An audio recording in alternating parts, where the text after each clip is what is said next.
Olá, queridos. A Bíblia como ela é.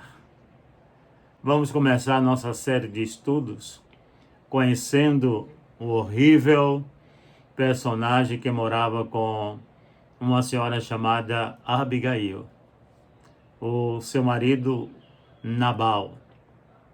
Nas primeiras lições desta revista, vamos atentar para os distúrbios comportamentais dele, considerando se estamos imitando-o em nossos lares ou não.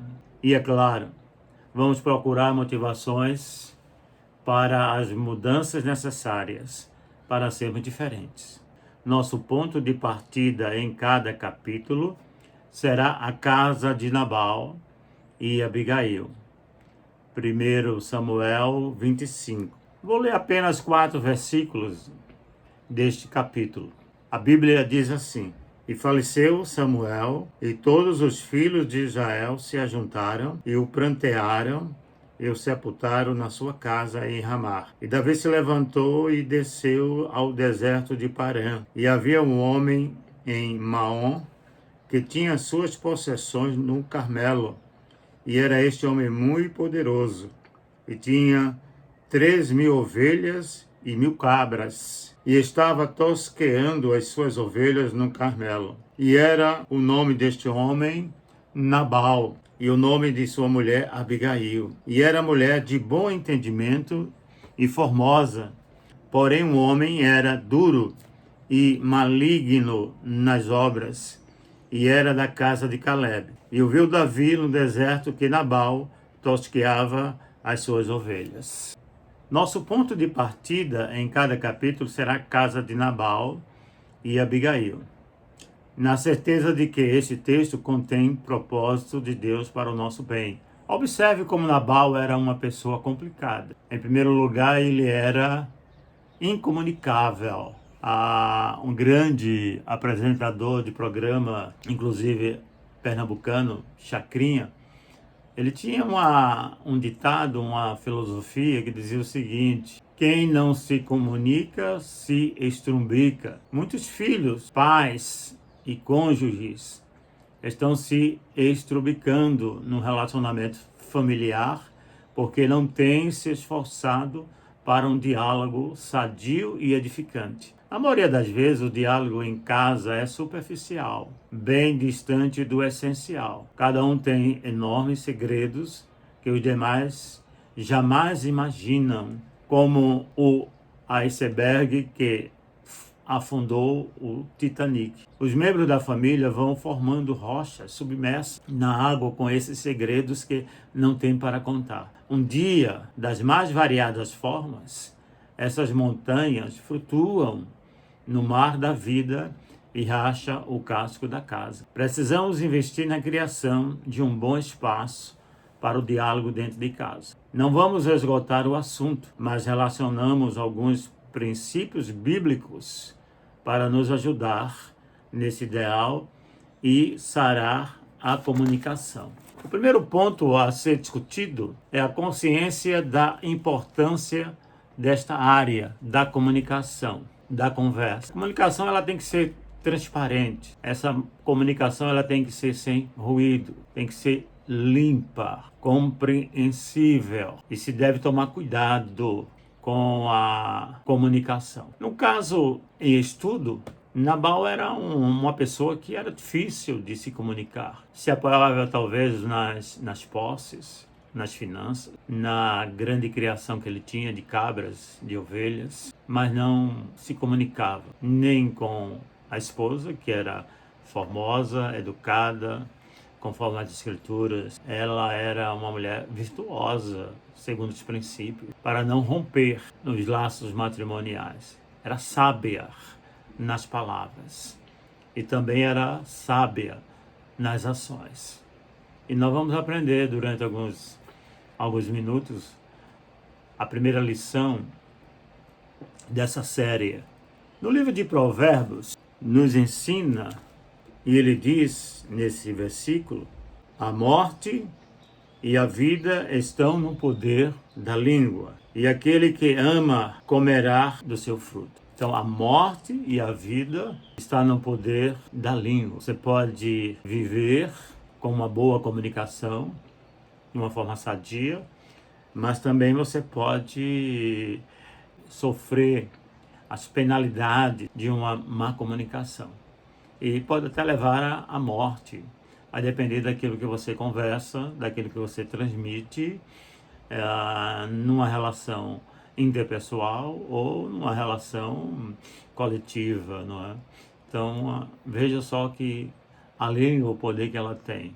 Na carta de 1 Pedro, capítulo 3, versículo 10, o autor Petrino, ele diz: porque quem quer amar a vida e ver os dias bons, refreie a sua língua do mal e os seus lábios não fale engano. A sugestão do apóstolo Pedro é colocar freio, assim como nós colocamos as rédeas no cavalo. A gente tem que controlar. A ideia de freio aqui é controlar, moderar aquilo que você fala, aquilo que você diz. Tomar muito cuidado com o uso da língua. E para fechar essa questão, que nós devemos ter essa consciência da importância nessa área, é importante a gente ter conhecimento do que o irmão de Jesus, o meio-irmão de Jesus, no caso Tiago, não é? Em sua carta. É uma carta considerada uma carta dentro da linguística, da literatura do livro de Provérbios, né? Tiago. Tiago é uma carta eminentemente doutrinária. Ela ensina, ela é didática, ela quer ensinar a nós como devemos nos comportar nessa situação, nessa comunicação. Quando ele diz lá no seu capítulo 3 de Tiago, a partir do versículo 1 a 12, ele discorre aqui, não é, a situação do uso, da prática da linguagem, do cuidado da linguagem. Quando ele afirma na sua carta: meus irmãos, muitos de vós não sejam mestres, sabendo que receberemos mais duro juízo, porque todos tropeçamos em muitas coisas. Se alguém não tropeça em palavra, o tal varão é perfeito e poderoso para também refrear todo o corpo. Ora, nós pomos freio na boca, nós pomos freios nas bocas dos cavalos, para que nos obedeçam, e conseguimos dirigir todo o seu corpo. Vede também as naus, que sendo tão grandes e levadas de impetuosos ventos, se viram com bem pequeno leme, para onde quer a vontade daquele que as governa. Assim também a língua é um pequeno membro, gloria-se de grandes coisas. Vede quão grande o bosque um pequeno fogo incendeia. A língua também é um fogo, como mundo de iniquidade. A língua está posta entre os nossos membros e contamina todo o corpo, e inflama o curso da natureza, e é inflamada pelo inferno. Porque toda a natureza, tanto de bestas feras como de aves, tanto de répteis como de animais do mar, se amansam e foi domada pela natureza humana. Mas nenhum homem pode domar a língua. É um mal que não podemos refrear. Está cheia de peçonha mortal. Com ela bendizemos a Deus e Pai, e com ela amaldiçoamos os homens, feito à semelhança de Deus. De uma mesma boca procede bênção e maldição, meus irmãos. Não convém que isso se faça assim. Porventura, desta alguma fonte de um mesmo manancial, água doce e água amargosa? Meus irmãos, pode também figueira produzir azeitonas? Ou a videira figos? Assim também pode uma fonte da água salgada e doce? Então são as recomendações, né, para o controle da língua, daquilo que você vai dizer, aquilo que você falar. Alguns podem amaldiçoar com a mesma língua, com a mesma boca, amaldiçoar alguém e abençoar, não é? Agora, Tiago diz uma coisa interessante. Não devemos ser assim. Devemos ser diferentes. A nossa língua deve ser temperada com sal, conforme a visão do apóstolo São Paulo. Então devemos controlar a ação da nossa língua. São recomendações do irmão de Jesus, Tiago, no capítulo 3. O segundo ponto desta lição, Nabal, o incomunicável, é aprender a ser um bom ouvinte. Um bom ouvinte. Preciso aprender a ouvir com os olhos, parando e dando atenção às pessoas. Preciso também aprender a traduzir o que as pessoas estão falando. O bom ouvinte não atenta somente para as palavras, mas para o momento da pessoa. Nem sempre o que elas dizem é o que de fato querem dizer. É possível alguém falar que odeia quando no fundo da alma gostaria de dizer que ama muito. Mas aquele momento não foi possível. Então, às vezes, a gente precisa parar para ouvir. Tem gente que é impossível fazer isso. Não deixa ninguém falar, né? Fala o tempo todo, não é um diálogo, não é um debate, mas é um monólogo. Quando alguém vai dizer alguma coisa, mas é assim, assim, assim. Mas, não é assim. Quer dizer, não abre espaço nenhum para que as pessoas falem, não é? Para que as pessoas comuniquem. E até através de algumas palavras, você ouvindo mais, você vai sentir, não é? Ouvindo mais, você vai enxergar no íntimo daquela pessoa o que ela precisa. Às vezes ela fala tanto de alegria, mas seu coração está completamente amargurado, está triste. Fala de tantas coisas boas, mas está passando por tormentos, por muita atribulação, por muito sofrimento na vida. Às vezes ela não quer dizer, externar de uma forma direta, mas indiretamente ela está dizendo, ela está pedindo socorro. Por isso devemos ser sensíveis às pessoas. Então, aprender a ser um bom ouvinte à linguagem. O que aquela pessoa quer dizer? Não são as palavras. Às vezes há um elogio através de palavras. A pessoa não quer elogiar. A pessoa usa isso como ironia. A gente tem que aprender a ouvir mais. O terceiro ponto dessa lição é nunca esqueça da doçura. Nunca esqueça da doçura. Em Provérbios, no capítulo 15, versículo 1, vamos ver que o autor, esse livro é atribuído a Salomão, vamos ver o que é que ele diz neste capítulo. 15:1.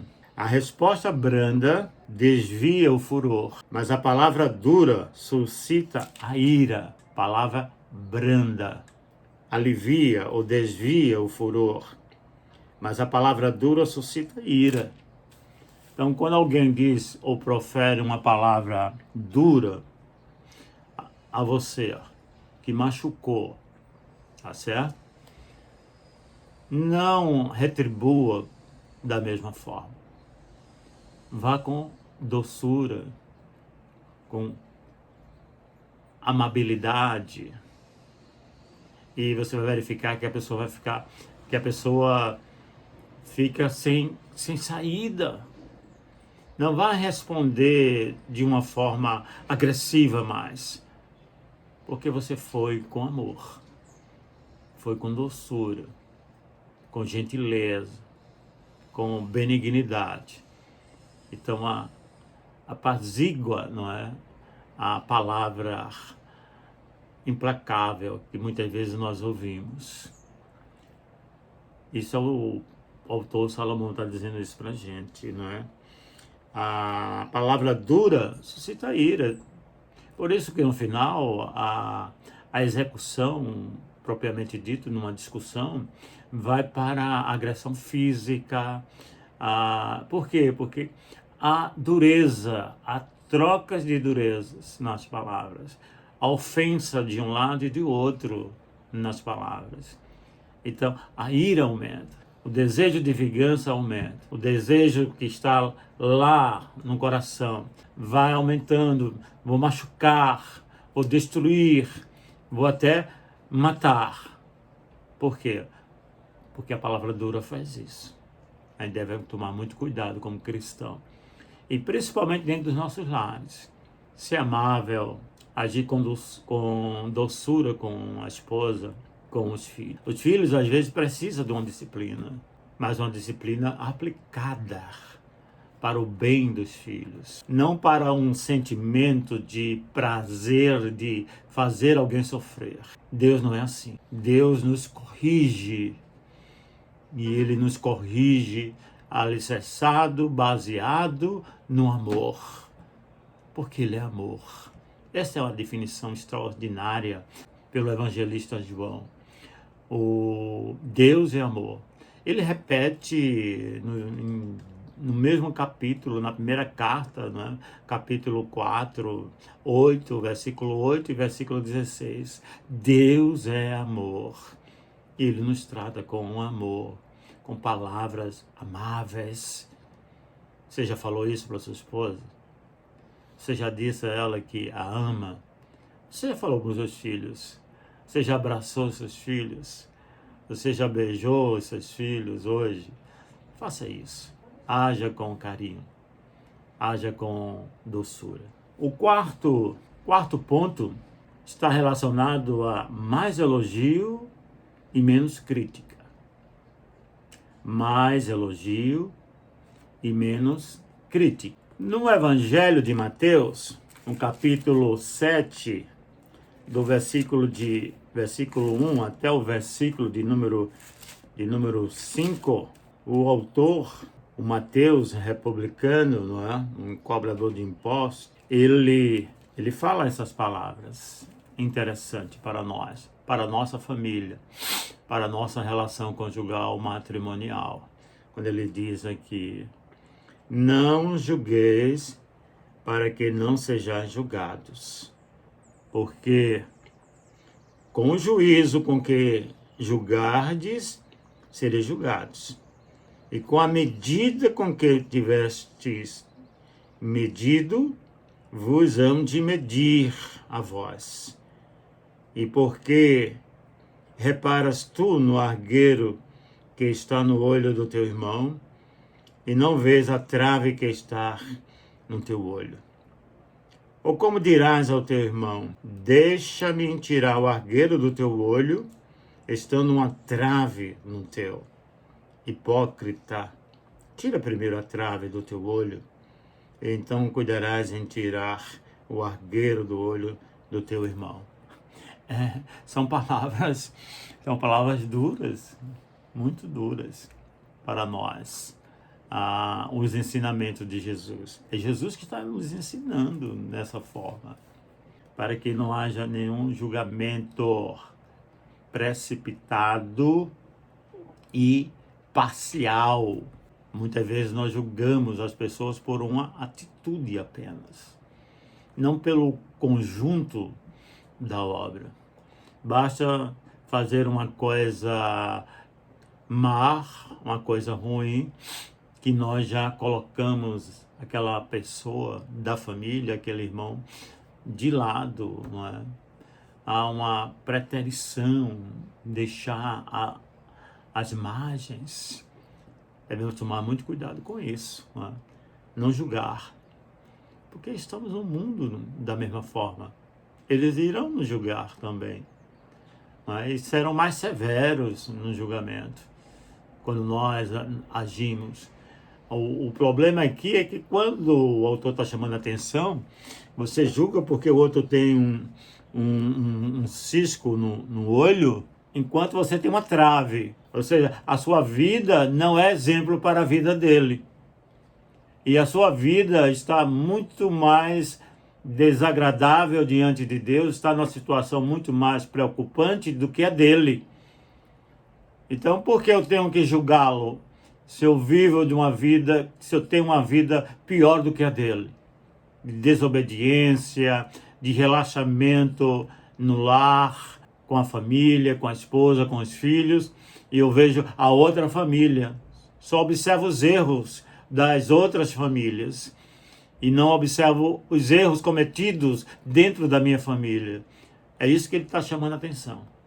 Não faça esse tipo de julgamento, porque muitas vezes você pode estar numa situação muito desagradável, muito preocupante, pior do que o outro. Então, tira primeiro a recomendação no versículo 5.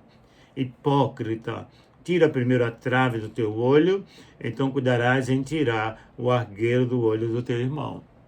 Quando retiramos, não é, os problemas que afetam a minha relação em casa, com a minha esposa, com o meu esposo, com os meus filhos, quando eu retiro isso, quando eu coloco amor, paz no meu lar, harmonia, conforto no meu lar, compreensão, é que ele está dizendo, agora você tem em todas as condições de chamar a atenção do irmão, mas chamando com amor, com brandura, com doçura, conforme vimos nos anteriores. Outro ponto interessante é conquiste a confiança. Às vezes o problema de não se abrir com os de casa é por falta de confiança. Você confia um segredo, se abre com um certo receio e de repente percebe que toda a torcida do Flamengo está sabendo do assunto. A sua intimidade é exposta em público. Este foi o problema da casa de Noé. Então a gente tem que tomar cuidado quando nós vamos dizer alguma coisa. Se é algo extremamente relacionado à esposa, à relação, ao comportamento dos filhos, a gente tem que saber quem compartilhar. A carga às vezes torna-se pesada de carregar.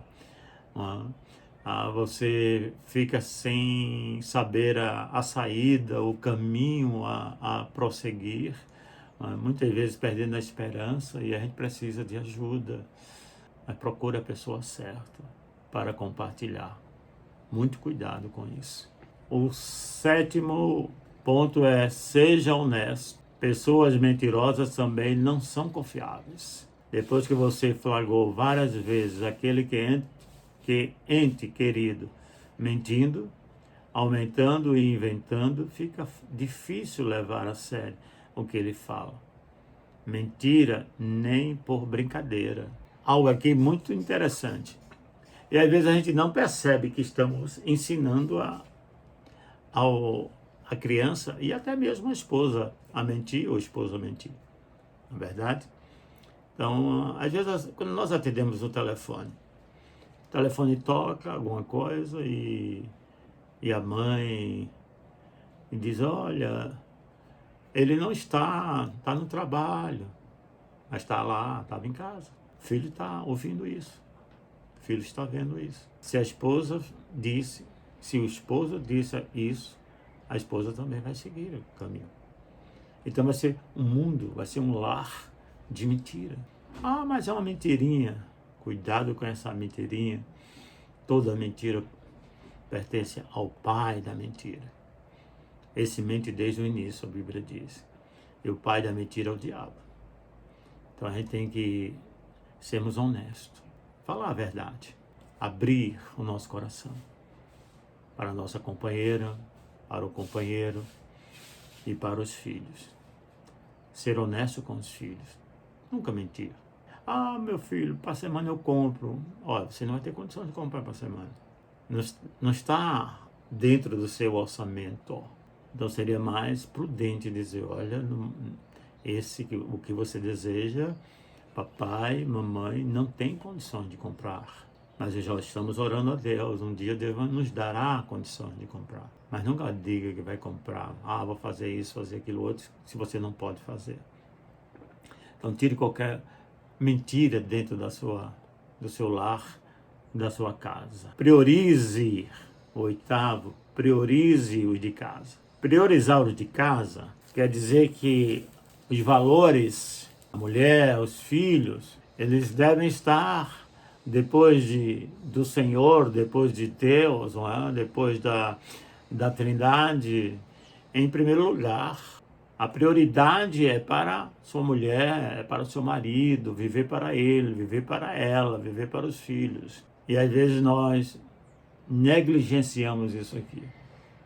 Convivemos muito mais com os nossos amigos, que às vezes não são amigos, porque os lares deles são completamente desestruturados muitas vezes, mas ele pode sair toda hora, todo instante, e passar noites e noites conversando, e não valorizar, não priorizar os que estão de casa, que são de casa.